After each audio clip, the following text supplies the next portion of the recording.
Que quoi, mais n'est-ce pas là un tuto que je vois venir? Eh bien oui, et pour une fois il ne sera pas ironique. Car oui, aujourd'hui, grâce à ma méthode révolutionnaire, je vais vous apprendre à exprimer vos émotions, vos sentiments au travers de l'écriture, et plus précisément de la poésie en général. Donc abandonnez votre masque social, sortez vos plus beaux carnets ou vos blocs-notes de téléphone, car aujourd'hui on va apprendre à écrire des émotions. En premier lieu, si vous souhaitez écrire des poésies qui expriment ce que vous ressentez, ou des textes, poésie peut être en vers ou en prose, comme vous voulez, il ne faut pas avoir peur de la sensibilité. Très important. Une fois que vous êtes prêt à vraiment exprimer ce que vous ressentez, eh bien il faut vous concentrer sur votre existence, sur ce que vous avez ressenti, sur vos sentiments par exemple actuels ou du passé, etc. Vous remarquerez assez vite qu'on est beaucoup plus inspiré par le négatif que par le positif. C'est complètement normal. Ou généralement on trouve le positif plus niais, moins intéressant à écrire, etc.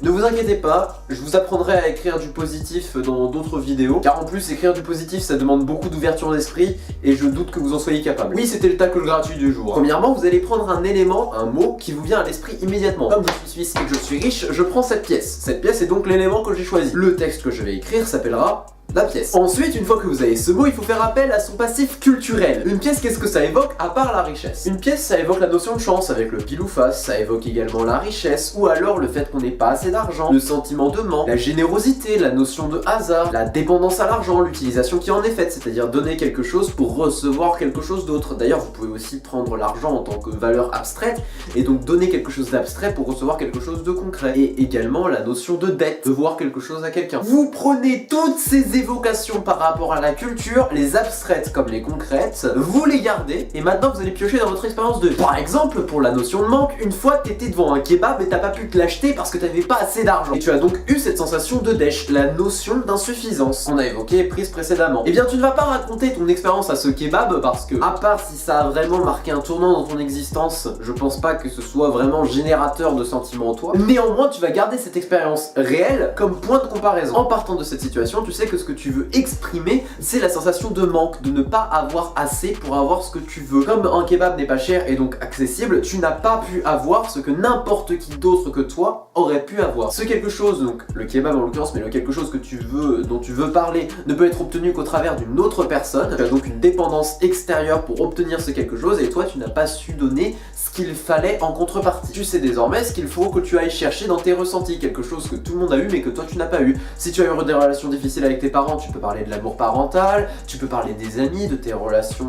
amoureuses, etc. Ce que tu veux. Tu peux aussi parler du bonheur que tu n'as pas pu ressentir, de l'insuffisance dans ta vie, etc. Mais tu sais vers où chercher. Bref, tu prends toutes ces choses qui paraissent insignifiantes aux autres mais qui ont manqué pour toi afin de retranscrire cette sensation de manque. Maintenant tu vas mixer ces deux éléments, le point de comparaison réel, la dèche devant le kebab, et ton ressenti à toi, le fait d'avoir eu un manque car tu n'as pas pu donner quelque chose en retour. Je voulais de l'amour sans pouvoir donner de l'affection, à attendre mon tour sans pouvoir payer l'addition. Et voilà, là on a des émotions, là il y a un truc, là on commence à se dire putain je vais peut-être chialer. Non c'est faux, je vais pas...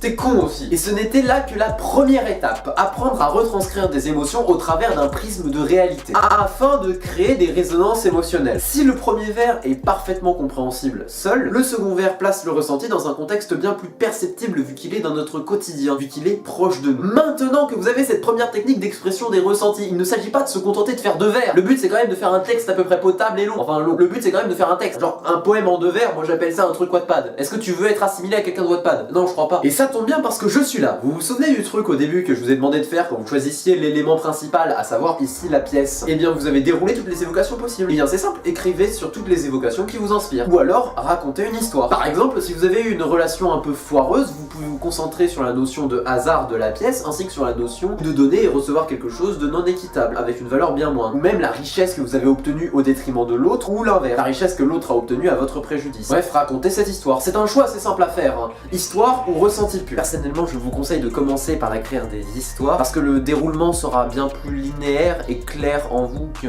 simplement des évocations enchaînées. Et attention, si vous prenez l'histoire, il ne s'agit pas juste de raconter les faits réels en vers. Il a insulté ma maman, alors je lui ai pété les dents. Non, ça c'est pas lui. Enfin, tu peux le faire, mais je doute que ça exprime beaucoup de choses. Et si pour exprimer des ressentis purs, il faut enchaîner les évocations, pour raconter une histoire, il est nécessaire de dérouler les différentes étapes de l'histoire en question, ainsi que les ressentis liés aux dites étapes pour pouvoir faire en sorte qu'il y ait trouver une métaphore filée dans tout ça. Donc lié à la pièce. Par exemple, dans le cas d'une relation de merde, la mise en couple, le début où c'était vraiment positif et où vous occultiez les côtés négatifs, la prise en importance de ces côtés négatifs, et puis finalement, tout le bordel qui s'en suivit, les réactions, etc. Un ordre chronologique est assez important pour garder une certaine cohérence. Après, vous faites ce que vous voulez. Et évidemment, dans tous les ressentis que vous allez évoquer, même dans l'histoire, tout ramener au titre. Enfin, tout relier au titre d'une certaine manière. Le titre étant l'élément qu'on a choisi, je rappelle, la pièce, parce que j'aime l'argent. Tu peux parler de la non-équité de la relation, ou du fait que c'était hasardeux, que tu sais pas si ce sera mieux la prochaine fois. Le titre, l'élément que vous avez choisi, donc la pièce, c'est le point d'ancrage de votre texte. C'est à partir de lui que vous allez pouvoir construire vos métaphores, vos pensées, etc. et donc être beaucoup plus libre, paradoxalement, par rapport à votre expression des ressentis. Et c'est vraiment assez pratique pour dérouler les ressentis. Par exemple, si vous voulez évoquer cette sensation de la non-équité, l'amour est mort et je n'ai pas payé mes dettes, je savoure mes torts, ce n'est que maintenant que je regrette. Ou alors, j'ai eu et donné beaucoup de chance, passe-moi la pièce, il faut que je relance. Pour le côté hasardeux, parce que relancer, pile ou face, tu connais, tac tac, il y a une petite référence comme ça. Résumons donc la méthodologie de ce tuto, de cette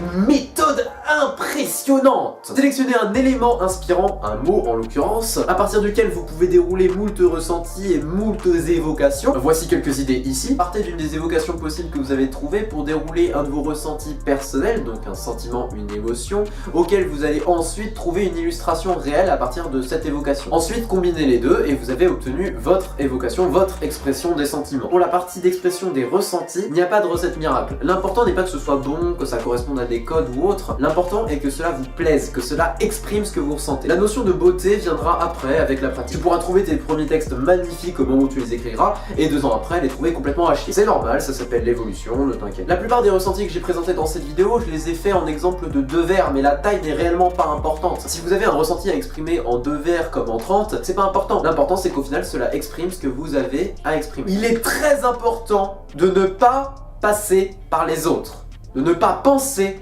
par rapport aux autres. Tu ne dois pas te demander quand tu l'écris qu'est-ce que les gens vont en penser. Tu dois te demander est-ce que moi ça me plaît. Si la réponse est oui, et qu'après tu te dis oui mais les autres ils vont trouver ça un peu bizarre, fragile, non tu t'en bats les couilles, rien à foutre. Résumons dans le résumé, ressenti, contexte ou situation réelle pouvant être mis en analogie avec le dit ressenti. Et exprimons donc ce que l'on veut exprimer. Troisième étape, répète l'opération jusqu'à ce que toutes les évocations inspirantes de l'élément que tu as choisi à l'étape 1 soient épuisées pour toi et que tu n'aies plus rien à dire sur le sujet. Ou que tu aies fini l'histoire que tu avais à raconter en rapport avec ce mot. Et voilà, tu as réussi à exprimer tes émotions dans le texte. Félicitations. C'est tout pour cette vidéo, j'espère que ce petit tutoriel vraiment avec une méthode révolutionnaire, méthode hautement intellectuelle, n'est-ce pas, vous aura plu. Et moi je vous dis à la prochaine après ce sublime changement d'angle. On se revoit bientôt, à plus.